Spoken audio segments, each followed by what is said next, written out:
ताहिर भाई, आपका हमारे चैनल में इस्तकबाल है। शुक्रिया, बहुत बहुत शुक्रिया। ताहिर भाई, सबसे पहले तो आप चीता गेम के बारे में कुछ बताएं। जैसा कि आपने ये अभी जो 3 बड़े कैंडिडेट्स के बारे में बताया, क्योंकि ये चीता गेम का इलाका है और इसके बारे में ये कहा जाता है कि एक माइनॉरिटी बेल्ट है।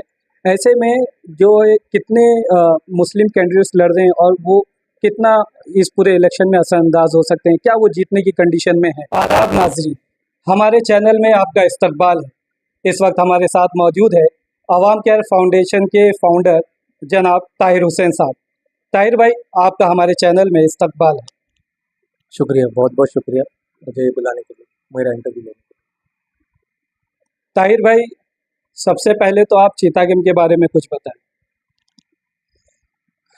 अच्छा सवाल पूछा आपने। चीता कैम आज 17 मई है, 17 मई 2024। अगर आप देखें तो चीता कैम की हिस्ट्री के ऊपर अगर आप जाएंगे तो आज लगभग 48 साल हो गए, 48 साल चीता कैम को हो गए। जब चीता कैम में 12,000 पुलिस फोर्स की मदद से जब 70,000 लोगों को यहाँ पर रातों रात दम किया गया था, तो ये इलाका एकदम कीचड़ ज़दा इलाका था, जंगल बियाबा था। यहाँ पर बहुत सारे लोग जो हैं बीमार हो जाते थे, मर जाते थे। यहाँ पर कोई डॉक्टर नहीं था, यहाँ पर पीने के लिए पानी नहीं था, खाने के लिए कोई एक रेस्टोरेंट नहीं था। तो बड़े मुश्किल से यहाँ के लोग जो है जैसे तैसे ज़िंदगी काट के यहाँ पर आए हैं। वो दिन था और आज 48 साल हो चुके हैं, तो आज भी मैं देखता हूँ कि वो स्ट्रगल कंटिन्यू है। वो स्ट्रगल आजकल युवा के अंदर दिखाई देता है। वो स्ट्रगल आज यहाँ पर हॉस्पिटल्स को लेके दिखाई देता है। वो स्ट्रगल्स यहाँ पर औरतों को, बच्चों की पढ़ाई को लेके दिखाई देता है। ये मेन मुद्दे हैं। इसके अलावा बहुत सारे मुद्दे भी हैं। लोगों के पास अनएम्प्लॉयमेंट नहीं है। बहुत सारी अच्छी चीज़ें भी है, लेकिन बहुत सारी जगह है जहाँ पर हम लोग काम कर सकते हैं। क्योंकि भले यहाँ पर नाली कितनी भी बना लें या रोड कैसे भी बना लें या गार्डन कैसे भी जो है मतलब उसको वसी किया जाए, लेकिन लोगों के अंदर जो प्रॉब्लम्स हैं, लोगों की असल प्रॉब्लम जो है यहाँ पर जॉब और वो जो है उसको अगर आप देखेंगे तो वो कहीं न कहीं जुड़ता है यहाँ के एजुकेशन से लेके। जब तक के बच्चों के अंदर एजुकेशन्स का मसला जो है दूर नहीं करेंगे, मुझे नहीं लगता कि यहाँ की जो पॉवर्टी है, यहाँ पर की जो अनएम्प्लॉयमेंट है, ये सब चीज़ दूर होगी, जिसकी वजह से जो क्राइम रेट जो बढ़ता चला जा रहा है, वो कहीं पर भी कम होता हुआ दिखाई नहीं देता। तो ये चीज़ तो आपने चीता गेम के ताल्लुक से बताई तमाम चीज़ें। जैसे कि आपको पता है कि इस वक्त पूरे मुल्क में लोकसभा का इलेक्शन चल रहा है। मुंबई शहर में भी लोकसभा की तैयारियां चल रही है और 20 तारीख को चुनाव होने वाले हैं। तो हम ये जानना चाहेंगे कि मुंबई साउथ सेंट्रल कॉन्स्टिट्यूंसी में कितने उम्मीदवार इलेक्शन लड़ रहे हैं, इस बारे में आप बताएं।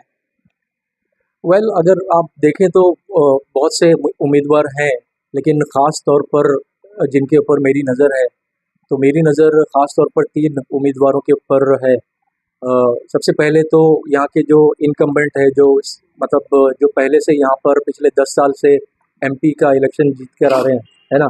वो जो है राहुल शिवाले साहब एक यहाँ के ही आसपास के रहने वाले हैं और वो पिछले दो टाइम से मतलब 16 एंड 17 के टाइम से जो है वो एमपी के मेंबर ऑफ पार्लियामेंट रह चुके हैं। और देखना ये है कि क्या वो इस बार फिर जो है वो जीत कर आते हैं। उनको कड़ी टक्कर देने के लिए जहाँ तक मैं देखता हूँ तो दूसरा कैंडिडेट मेरे नज़र के सामने वो अनिल यशवंत देसाई साहब हैं। अनिल साहब जो हैं वो उनके बारे में अगर आप उनका बैकग्राउंड अगर आप चेक करेंगे तो वो पेशे से पिछले पिछले गालिबन 12 साल से वो राज्यसभा के मेंबर हैं। एक पढ़े लिखे इंसान हैं, लॉ की डिग्री उनके पास है, कॉलेज के टाइम से जो है वो लोगों के हक के लिए फाइट कर रहे हैं और शिवसेना के एक बहुत वफादार कैंडिडेट भी हैं। यहाँ पर ये जो बड़ी टक्कर दिखाई देती है, जहाँ पर शिवसेना वर्सेस शिवसेना में दिखाई देती है। पर सवाल ये उठता है कि कोई भी शिवसेना को हम चुनते हैं तो कौन सी शिवसेना को हम चुनते हैं तो किसकी सरकार केंद्र में बनती है, वो मायने रखता है। अगर आप देखेंगे तो राहुल शिवाले को अगर आप वोट देते हैं, जिनकी निशानी धनुष है और जिनका नंबर 2 है, तो अगर आप उनको वोट देंगे तो वो सीधा उनका अलायंस एनडीए के साथ है और वो अगर जीतते हैं तो वो नरेंद्र मोदी साहब को जो है एक बार फिर से सरकार बनाने में मदद करेगा। अनिल देसाई साहब को अगर आप वोट देते हैं तो आजकल जो लोग कहते हैं कि संविधान को बचाने की जो बात कर रहे हैं, ठीक है, लोगों को हक दिलाने की बात कर रहे हैं, न्याय दिलाने की बात कर रहे हैं और इनका वोट जो है उद्धव बाला साहेब ठाकरे को जो है कुवत पहुंचाते हुए केंद्र में जो है राहुल गांधी की जो है सरकार बनाएगी। तो केंद्र के इलेक्शन के मुताबिक अगर मैं देखूंगा तो यहाँ पर भले ही उद्धव ठाकरे, एकनाथ गायकवाड़ या तो फिर राहुल शिवाले या अनिल भाई देसाई की जो है कंपटीशन दिखाई देती है, बट चूंकि ये केंद्र का इलेक्शन है, सांसद का इलेक्शन है, मेंबर ऑफ पार्लियामेंट का इलेक्शन है, तो मुझे ऐसा लगता है कि रियल फाइट जो है मोदी वर्सेस राहुल गांधी की है। और इसके अलावा एक थर्ड और एक कैंडिडेट है जिनकी निशानी गैस का सिलेंडर है। अब्दुल हसन साहब हैं जो वंचित बहुजन अघाड़ी के कैंडिडेट हैं, तो वो भी एक कैंडिडेट दिखते हैं, मुस्लिम कैंडिडेट है। और मैं उनको भी देखता हूँ कि वो भी बहुत ज़्यादा एक्टिव दिखाई दे रहे हैं आसपास।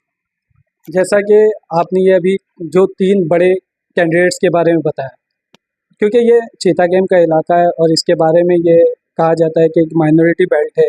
ऐसे में जो कितने मुस्लिम कैंडिडेट्स लड़ रहे हैं और वो कितना इस पूरे इलेक्शन में असरअंदाज हो सकते हैं, क्या वो जीतने की कंडीशन में है? देखिए, हमेशा से ये बात रहती है कि लोग हमेशा से ये मुद्दा उठाते हैं कि कितने मुसलमान उम्मीदवार हैं, कितने लोगों को जो है सीट मिली है या कैंडिडेसी मिली है। बट वो मायने थोड़ा सा मेरी नज़र में कम रखता है, क्योंकि मैं ये भी देखता हूँ कि ये जितने भी कैंडिडेट्स हैं तो ये पिछले 5 साल में कितना काम कर रहे हैं मार्केट में। अगर ये मार्केट में काम कर रहे हैं, लोगों के घरों में जाते हैं, उनके प्रॉब्लम्स को वो सुनते हैं, समझते हैं और सही मानों में काम कर रहे हैं, तो फिर वो एज एन इंडिपेंडेंट कैंडिडेट भी लड़के जो है उनको किसी स्पेसिफिक पार्टी के इसमें भी काम करने की, उनसे जो है टिकट लेकर काम करने की ज़रूरत नहीं, वो इंडिपेंडेंट भी लड़ सकते हैं। बट ऐसा किधर दिखाई नहीं देता। हमेशा से ऐसा दिखता है कि वो निचली सतह पे हमारे मुस्लिम कैंडिडेट लोग जो है काम करते हैं। तो इस क्षेत्र के अंदर मैं जहाँ तक देखता हूँ तो ऐसे ज़्यादा मुस्लिम कैंडिडेट मुझे नहीं दिख रहे हैं ऐसा। बट येस, ये पट्टा माइनॉरिटी का बेल्ट है, ज़्यादातर मुस्लिम लोग हैं और मेरा ऐसा मानना है कि मुसलमान के हक के लिए अगर कोई लड़ रहा है तो उसको सपोर्ट करना चाहिए। ताहिर भाई, ये अभी आखिरी सवाल आपसे लेंगे कि वोटिंग परसेंटेज देखा जाता है कि पिछले जो फेजेस हुए उसमें कम हुए, तो चीता गेम इलाके में पोलिंग जो है ज़्यादा से ज़्यादा हो, उसके लिए क्या कोशिश होगी और आपकी युवाओं से क्या अपील होगी? देखो, जनरली अगर आप अर्बन एरिया में अगर आप देखेंगे तो 2 टाइप के इंडिया में जो है क्षेत्र है, एक तो रूरल एरिया है और दूसरा अर्बन एरिया है।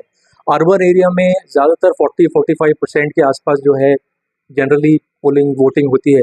रूरल एरिया में 60% के आसपास जो है वोटिंग होती है। अब ये जो टाइम है, मई का महीना जब वोटिंग होती है तो बहुत ज़्यादा गर्मी का मौसम रहता है। तो मेरी ये गुजारिश रहेगी सारे जनता जनार्दन से कि आप अपना दिन जल्दी स्टार्ट कीजिए। 7-8 बजे पोलिंग बूथ खुल जाता है, तो आप अपने काम को बाद में पीछे रखिए और आप जल्दी से जल्दी जाकर जो है ये वोट देकर अपनी अहम ज़िम्मेदारी से जो है ज़िम्मेदारी पूरी करके आ जाइए, तो ये ज़्यादा बेहतर रहेगा।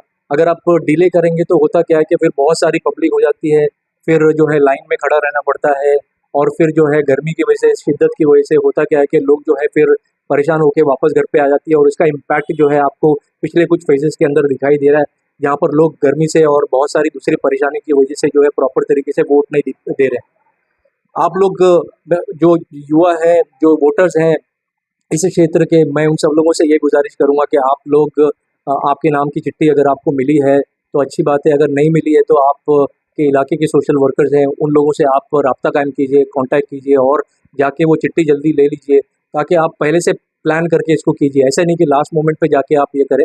इसके लिए प्लानिंग करिए कि मैं इतने बजे उठूँगा, इतने बजे जाऊँगा और ये वोटिंग देकर जो है मैं अपना काम जो है जो इम्पोर्टेंट काम है उससे मैं फ्री हो जाऊँ। तो ये थे ताहिर हुसैन भाई जो हमारे साथ बात कर रहे थे। ताहिर भाई, हमसे बात करने के लिए आपका बहुत बहुत शुक्रिया। बहुत बहुत शुक्रिया आपका भी, जो आपने मुझे बुलाया और मेरे ओपिनियंस को जानने की कोशिश की। Thank you so much.